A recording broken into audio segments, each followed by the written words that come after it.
I wanted I wanted to create a video about my manifestation process and what I do. And in thinking about that, I realized that a lot of the stuff that I do, I kind of do on autopilot.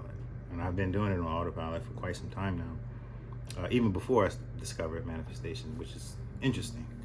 But yeah, I kind of do it on autopilot. So it really got me to thinking, like, what's a way that I can like simplify it? And I remember diving when I first started to dive into this whole like manifestation thing. And in this space, there was a phrase going around. It was "ask, believe, receive." When I first heard it, I was like, "Okay, yeah, that sounds about right. That sounds pretty accurate. I resonate with it." But then there was another part of me that um, it sounded like bullshit. Like ask, believe, receive. Like who do I ask? What am I believing? Like where and how am I receiving it? Like it didn't make sense to me. It was a lot of like gaps in there that I couldn't quite figure out or come to terms with. It just didn't. It no longer resonated. I needed more substance than that. It was very shallow. I look back at it. I don't know what the intention of some of those creators were, or some of the people that tossed that phrase around. But what I can tell you now is that looking back at that, I see ask, believe, receive now as kind of like this overview, or like a bird's eye view of deliberate manifestation. And yeah, and that's kind of like where I am with it. So in this video, I kind of want to break that down and give you guys a couple tips of how to actually, or what ask, believe, receive actually means, what it entails, and how to use that. And hopefully you get a little bit of insight of how that relates to my personal manifestation process. So yeah, without further ado, let's dive into it. Again, I'm Luther, and this is the Self-Image Alchemist. This is Self-Image Alchemy, and let's just dive right into it. So first of all, the phrase ask, believe, receive. That sounds like a formula, right? It sounds like a formula. It sounds like some some kind of like mystic or magic math, but that's not what it is. It's actually just, simply put, a process for alignment. Yeah, a process for alignment is how I would definitely describe it, and that definitely fits with me. So let's just break down the first one, ask. So first of all, it's not like you're asking someone or praying to receive something. You're not asking someone. All ask is the moment you clearly define what you want, and it's not vague, it's very specific, right? Ask, it equals the intention plus clarity. Believe is the internal rehearsal, curiosity, ripping out old beliefs. It's yeah, and receive is basically just embodiment and non-attachment, right? All three are active, just like ask, right? It's like I said, it's the intention, clarity. It's you defining clearly what you want, clearly your intentions. That's asking. And before going any further, I want to kind of share this story, because I'm going to kind of go back and forth with this story throughout the rest of the video. So the story is this. It was a period a while ago, 2014-ish. I had a all black Dodge Challenger. It was the V6 version though. I wanted the V8 version. It was the V6 version. I had that for a little while. Took care of it. Took very good care of it. I drove it as if I had the V8 version. I always did that, right? Eventually I got to a point where I needed to put work into the car. I didn't want to do that. So I was like, man, I gotta get another car, but I want a new one. I want a new one. I want the V8. I want to upgrade, right? I wanted all the bells and whistles. I wanted all the things. Right? So I started to, but it didn't seem plausible at the time, but still, my curiosity took over, and I will always envision and imagine what it is that I wanted.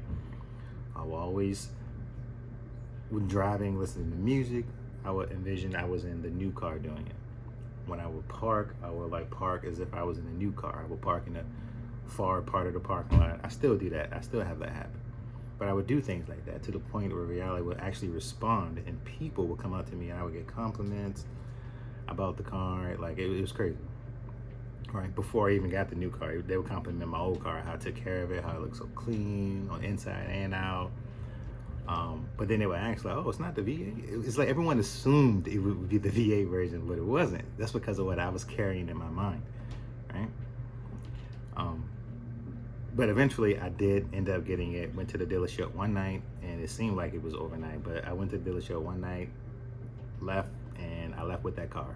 Drove to work the next day, and boom, there it is, right? A bunch of people at that job also had, they were also getting a whole bunch of new cars. So I wasn't getting like jealous or anything, or felt like it was like I had FOMO or fear of missing out or anything like that. It was a genuine desire. At the time, it was necessary.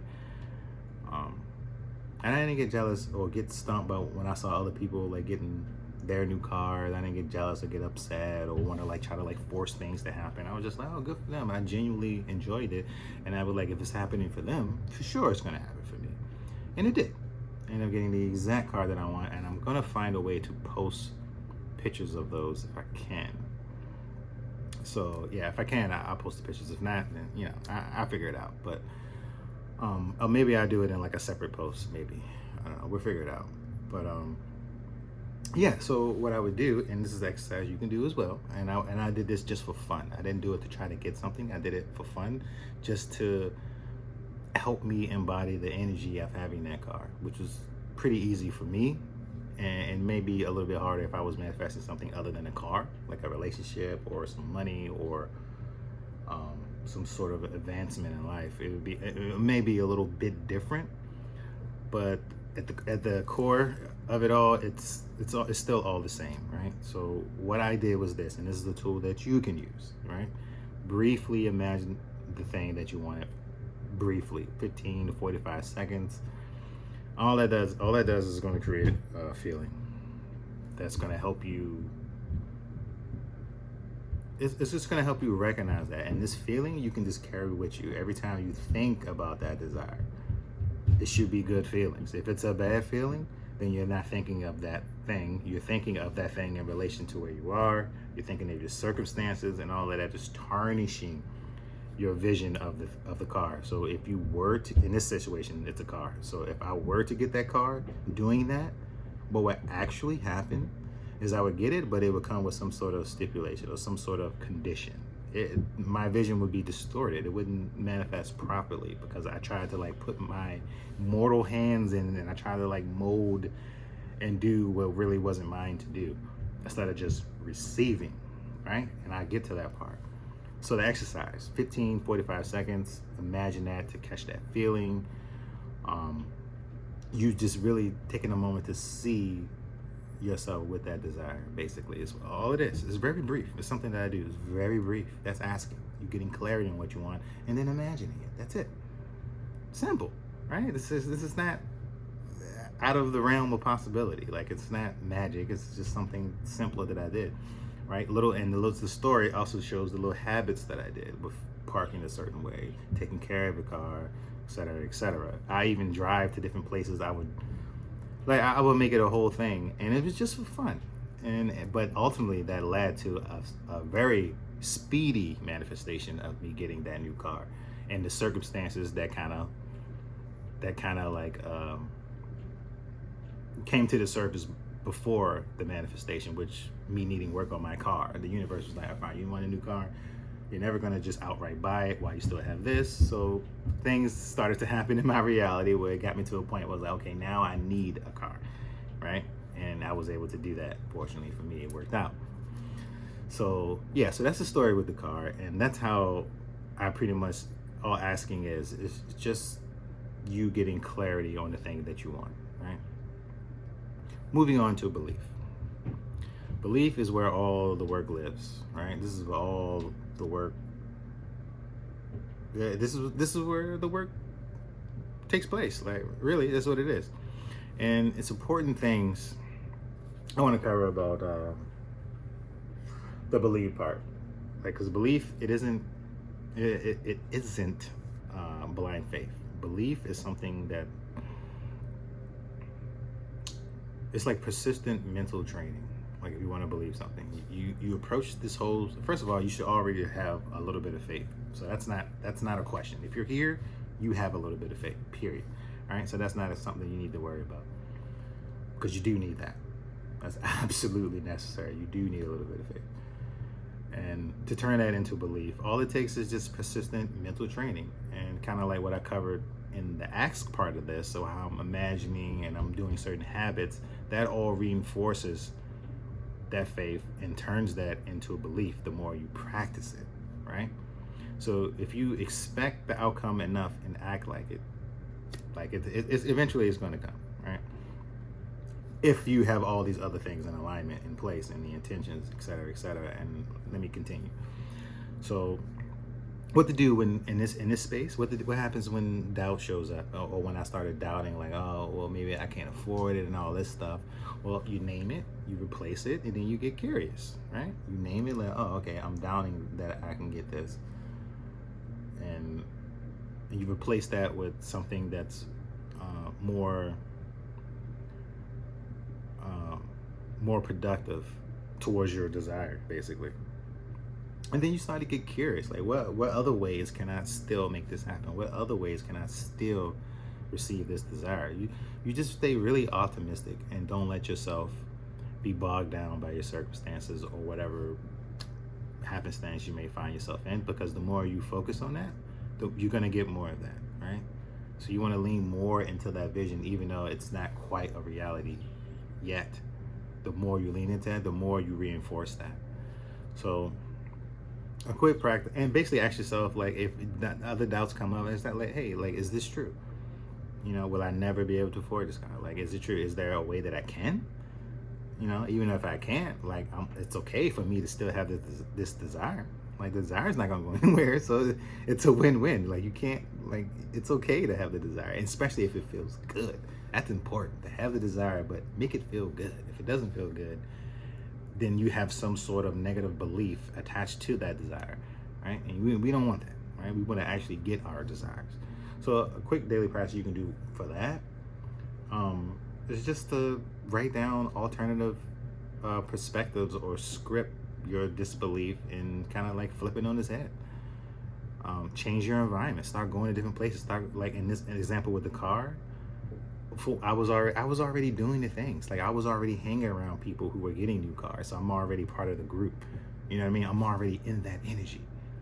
And if it was a different desire, and if I wasn't in that scenario, I would have to put myself in those environments.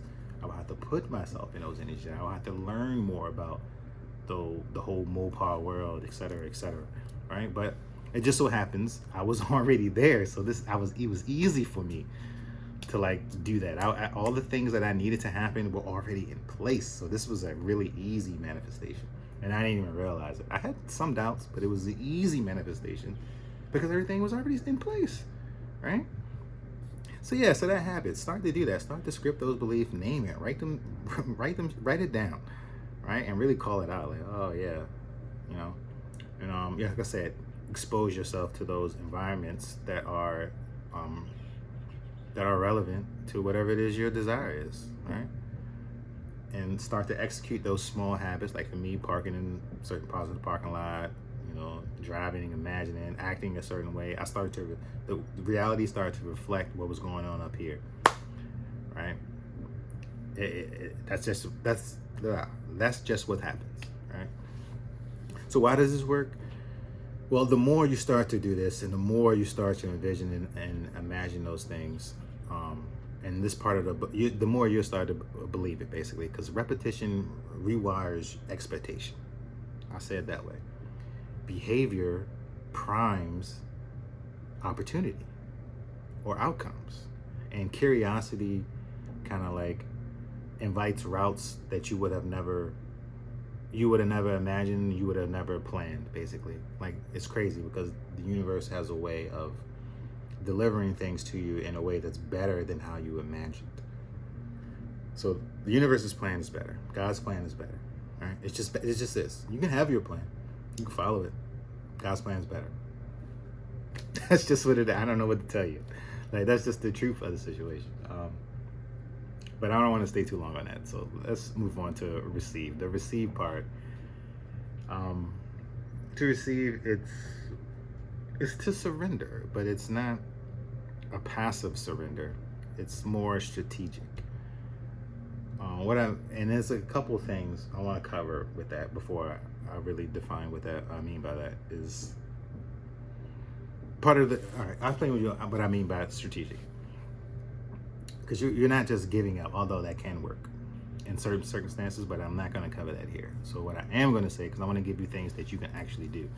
So first thing, do not put your desire on a pedestal, right?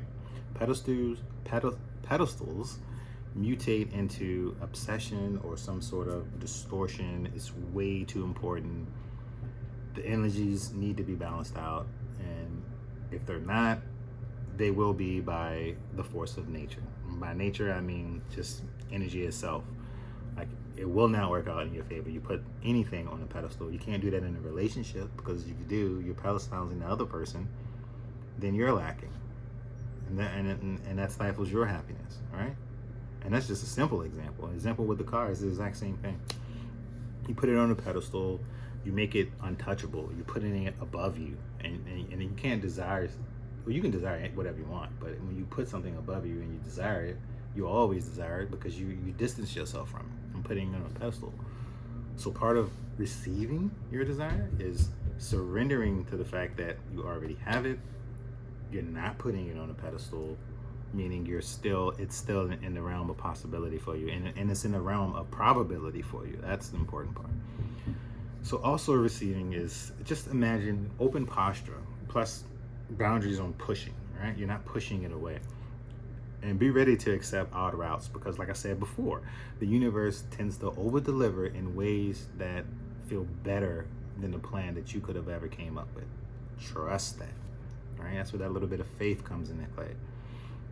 Another thing, if you try to force this, frantic forcing will only produce compromised versions of the thing that you want. And I touched on this just a second ago. You would get, like, for example, with the car, like, I would get it, but it'd have like a ton of miles on it, right? Or it wouldn't be in the color that I want, or it wouldn't have the spoiler that I wanted. And it might be something that I thought the whole reason I wanted the car is because I wanted the V8 engine. Maybe I got it, had the V8 engine, but the engine was already like busted and needed work. Like, it'd come with some sort of baggage from you trying to like force and facilitate things. Don't do that. You surrender. It's receiving, right? Receiving is almost non-action. Like, it's something that's coming towards you. You're receiving it. You're not going to get it. That's taking. You're not taking it. You're receiving your desires. Then we don't take our desires. We receive them. It even sounds better to do than taking and receiving your desires. So yeah. So and that's basically the process. Like, it's really simple. It's not nothing too complicated. I don't want to make this video too crazy long. I can dive deeper into it, but that's, as a quick overview, that's pretty much the process. And all it takes is, from the start, when you have a desire, is you just taking a few moments to really clarify and get clear on what it is that you want. All right? It can be really simple, and that's all it takes. So again, I'm gonna leave this video here, and if this helped, yeah, like, subscribe, do all the things, and stay tuned for more, especially if you want to hear more stuff like this. If you want me to go more in depth, let me know. And again, I got some new things coming up with my program. I'll let you know in the next video, maybe. Oh, maybe I'll do it in the post. I'm not sure, but I got some new stuff coming up with that. I definitely want to help you guys out and get that to you, because I want you guys to go through it, because I believe it's really going to help you a lot. Again, I'll put the link in the description, and by the time you see this, it may be a little bit different, so I'm not going to say what that is yet. I may just put like a pin post or something. But anyway, like, subscribe, comment, do all the things. Again, I'm Luther. This is the Self-Image Alchemist, and until next time.